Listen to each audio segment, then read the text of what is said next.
My name is Jack Turner, and I've learned something about land. It doesn't argue, it doesn't shout, it just sits there, waiting for someone to prove they actually understand it. Most people don't. Silver Creek Estates thought they did. They built their homes around a lake that didn't fully exist yet. A shallow basin, a seasonal water hold, something they marketed as future waterfront expansion. To them, it was potential. To me, it was part of my land. The paperwork for the property came to me quietly. No announcement, no celebration.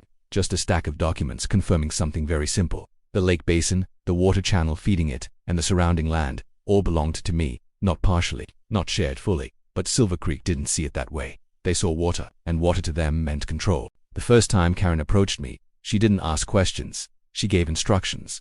"You need to stop that work immediately," she said. I stood near the excavation site. Machines idled behind me. "Why?" I asked. "You're altering a shared water feature."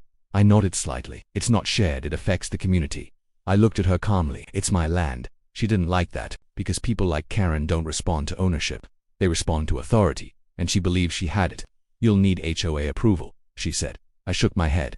No, that was the moment everything shifted, because now it wasn't about the lake anymore, it was about control. The next morning, work continued. Excavation, reinforcement, water flow, redirection, nothing rushed. Everything precise, because I wasn't guessing. I had the surveys, the records, the boundaries, but Karen didn't wait. She escalated. Fast. That afternoon I saw the patrol car before I even heard it. Lights flashing as it pulled up near the site. 2 officers stepped out. Professional.com. Karen walked up behind them. "He's illegally altering community water property," she said. One of the officers turned to me. "Sir, we need to understand what's going on." I nodded toward the ground. "This project is on my land." Karen shook her head. "That's not correct." I reached into the truck, pulled out a folder because I had expected this. I handed it over. The officer opened it, started reading survey maps, property lines, recorded ownership. His expression didn't change at first.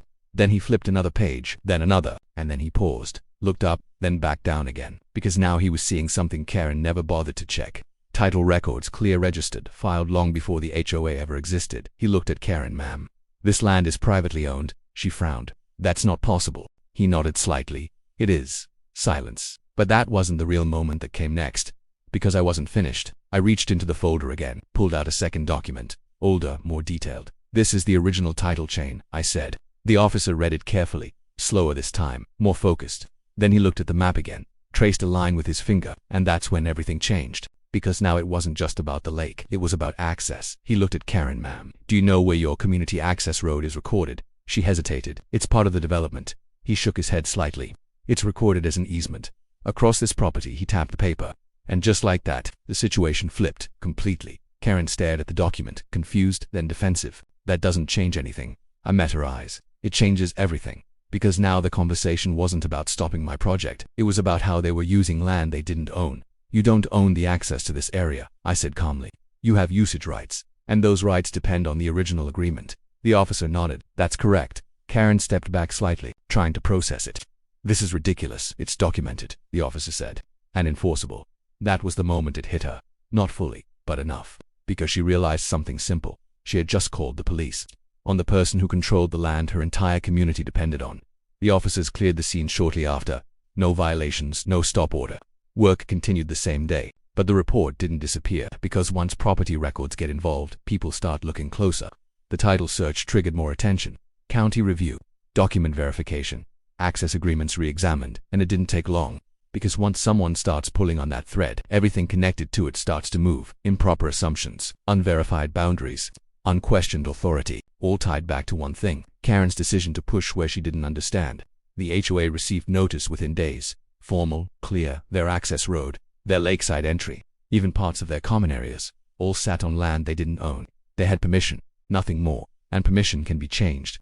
I didn't shut them out, didn't block access, didn't escalate. I didn't need to. Because understanding the truth was enough. The HOA board called an emergency meeting. Residents confused, questions everywhere, Karen trying to hold control. But control doesn't survive facts. She stepped down within weeks.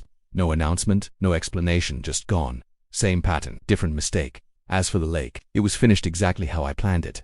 Water filled the basin, clean, controlled, private. And every time someone from Silver Creek looks out toward it now, they see more than just water.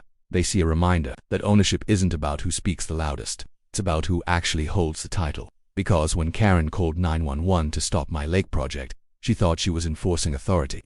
But what she actually did was force everyone to look at something they had ignored for years. And once that title search came out, there was no putting it back.